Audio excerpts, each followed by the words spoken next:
à présent, l'histoire des Juifs de France, un tout nouveau numéro, comme tous les jours en compagnie de Christophe Dard. Et nous reprenons, Christophe, notre portrait consacré au père de la publicité moderne en France, Marcel Bleustein-Blanchet. Nous avons vu précédemment que c'est dans un milieu modeste qu'il a vu le jour en 1906 et que très rapidement, ce mauvais élève à l'école s'intéresse à la publicité jusqu'à créer, à l'âge de 20 ans, l'agence Publicis qui connaît un essor rapide. Au cours des années 1930, Bleustein-Blanchet fonde Radio Cité, là aussi avec beaucoup de succès, mais cette ascension fulgurante est stoppée net par la Seconde Guerre mondiale. Publicis et Radio Cité sont expropriés par les nazis. Marcel Bleustein-Blanchet s'engage dans la résistance à Londres comme pilote d'avion. Christophe, on peut le dire, c'est un homme ruiné qui doit tout reconstruire à la Libération. Et que vous avez effectivement parfaitement résumé sur les 40 premières années de sa vie. Et effectivement, il a 40 ans et donc il repart à zéro. Alors il remet sur pied Publicis, alors non plus au 17 rue du Faubourg Montmartre comme c'était le cas avant-guerre, mais dans un immeuble acheté sur les Champs-Élysées et pas n'importe lequel, car c'est l'ancien PC du général américain Dwight Eisenhower, commandant en chef des troupes alliées pendant la Seconde Guerre mondiale et qui bien sûr donc avait séjourné à Paris. Alors l'agence, peut-être sous ce signe du destin, connaît un développement considérable. En 1956, d'ailleurs, Publicis s'implante aux États-Unis et le New York Times consacre alors un grand article consacré à Marcel Bleustein-Blanchet. Et c'est outre-Atlantique qu'il rencontre un statisticien et sociologue, Georges Gallup, je ne sais pas, qui a inventé les sondages d'opinion. Marcel Bleustein qui va introduire le système des sondages d'opinion en France, notamment politique. C'est donc lui le premier qui a mis en place ce système. Et les États-Unis qui décidément lui donnent plein d'idées, notamment les fameux drugstores. Ce sont ces établissements commerciaux, vous savez, où on trouve de tout. Oui. Et il va importer le concept en France avec la création en 1957 du drugstore Publicis sur les Champs-Élysées, avec notamment un cinéma, un bar, un restaurant. On peut dire, et on l'entend souvent dans ses interviews, Bleustein-Blanchet a toujours été impressionné par les États-Unis et leur capacité d'innovation. Bleustein-Blanchet est un puissant entrepreneur et l'essor de la consommation dans les années 60, on est au cœur de ce que l'on appellera les 30 glorieuses, et qui permet à Publicis de lancer les campagnes de publicité de toutes les grandes marques françaises. Et Bleustein-Blanchet répète souvent d'ailleurs, il n'y a pas de bonne publicité pour un mauvais produit. Et oui, ça c'est une jolie formule. Il connaît aussi, de par son pouvoir, de par sa puissance, presque tous les hommes politiques et les décideurs. Certains d'ailleurs rencontrés pendant la résistance à Londres, comme le général de Gaulle, un homme forcément qu'il admire, mais devant lequel, malgré tout, il ne va pas se démonter pour dire ce qu'il pense de ses prestations télévisuelles. C'est ce que vous allez justement entendre dans cette archive de l'émission Apostrophe de Bernard Pivot, où Marcel Bleustein-Blanchet était invité, c'était en 1987 sur Antenne 2. Il se trouve que j'ai entendu la première émission de Général qui n'était pas connu des Français, on le connaissait à Londres, on ne le connaissait pas en France. Très peu de gens l'avaient vu physiquement. Et il se trouve qu'on lui a fait une émission de télévision qui m'a semblé épouvantable. Personne ne lui avait dit, en général, enlevez vos lunettes, lisez par un papier. Il est rentré avec son képi sur la tête, avec ses lunettes, lisant un papier et le travers. À l'époque, la télévision était en noir.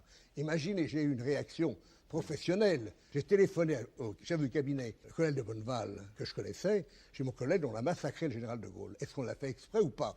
Ça me semblait possible qu'après tout, arrivant en France, arrivant pour la première fois, on ait cherché à lui... Je ne savais pas. Et je m'en vais à ce moment-là à la campagne, et on me téléphone au dîner, le colonel de Bonneval, comment a-t-on su? J'étais là, je n'en sais rien. Et il me dit, le général voudrait vous voir, à 4h cet après-midi. J'ai pu vous dire que j'étais tout à fait tremblant. Je ne me sentais pas du tout à l'aise en me disant, qu'est-ce qui m'est arrivé? Pourquoi? Je suis arrivé chez le général à 4h pile, la porte s'ouvre, Blanchet est entré. Il me dit, alors Blanchet, il paraît que j'étais mauvais? Je lui dis, très mauvais, mon général. C'est pourquoi? Vous n'entrez pas chez les gens avec un képi sur la tête en lisant un papier. Personne ne vous a dit, regardez l'écran, fixez le monde devant vous. Fixer le monde devant vous, Marcel Bleustein-Blanchet dans l'émission Apostrophe en 1987, où à une époque on laissait les gens s'exprimer sur un plateau de télévision sans leur couper la parole. Mais malgré l'admiration portée au général de Gaulle, Bleustein-Blanchet confiera tout de même plus tard que s'il avait eu 20 ans en mai 68, il aurait participé au mouvement étudiant et publiera d'ailleurs à ce moment-là une tribune dans le journal Le Monde, une tribune visionnaire pour appeler à créer des liens entre les entreprises et l'université.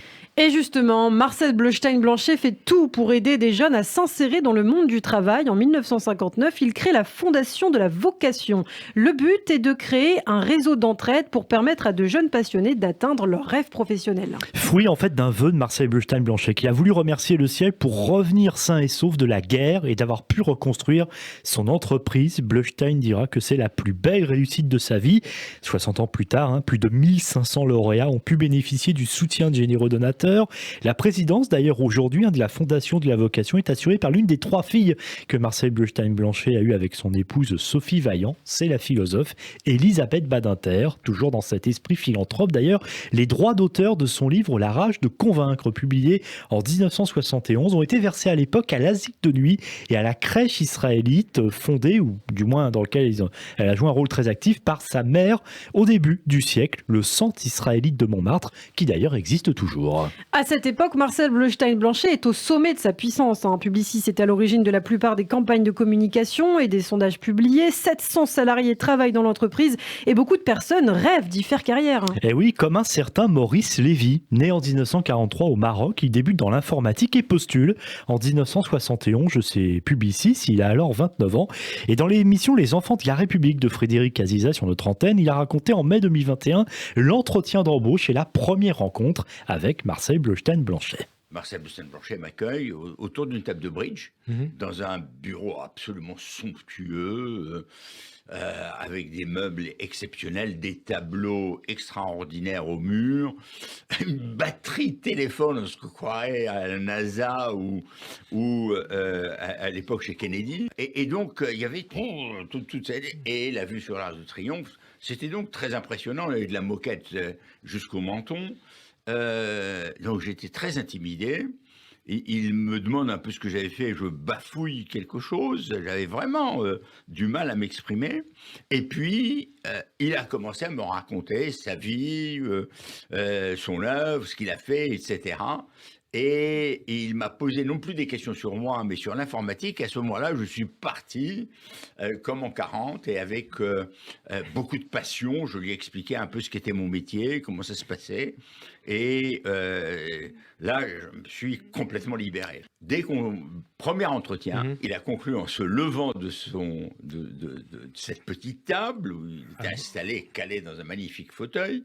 Il est allé chercher un livre qui était sorti il y a quelques mois, qui s'appelait La rage de convaincre, et il me l'avait dédicacé, et en ajoutant à Maurice Lévy qui m'a convaincu. Et il m'a dit, en me donnant le livre, jeune homme, un jour vous dirigerez cette maison. Et ça, on en reparlera. Maurice Lévy sur Radio J, c'était l'année dernière. C'est incroyable. Alors, cette maîtrise de l'informatique par Maurice Lévy permet de moderniser l'entreprise qui a beaucoup de retard dans ce domaine à l'époque et va même sauver Publicis au moment de l'incendie de l'immeuble de l'entreprise dans la soirée du 27 septembre 1972 qui comprend donc l'agence Publicis, le drugstore, un cinéma et Régie Presse qui s'occupe de la publicité des journaux de l'époque. Le sinistre a fait un mort, une caissière, mais avec 300 personnes dans le drugstore, 200 dans le cinéma, le bilan aurait bien sûr aurait pu être pire. Tout est détruit dans l'incendie, reste rien. Les dégâts sont estimés à l'époque à 120 millions de francs et il y aura une polémique car selon Marcel Bleustein-Blanchet, les pompiers sont arrivés trop tard pour maîtriser l'incendie. Autre coup dur pour Marcel Bleustein-Blanchet, 2 ans plus tard, un attentat à la grenade qui fait 2 morts et 34 blessés au drugstore Saint-Germain le 15 septembre 1974.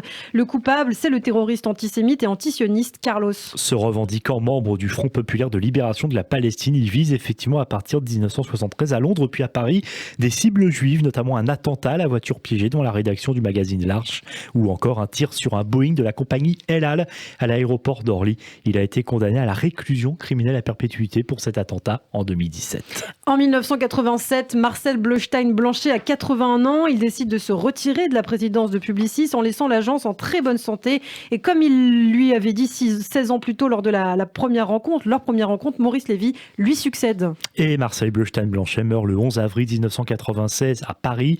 Il repose aux côtés de son épouse au cimetière de Bagneux. Aujourd'hui, c'est Arthur Sadoun qui est à la tête de Publicis. Eh bien, merci beaucoup Christophe pour ce passionnant portrait en 2 parties consacré à cet homme, le maître de Publicis.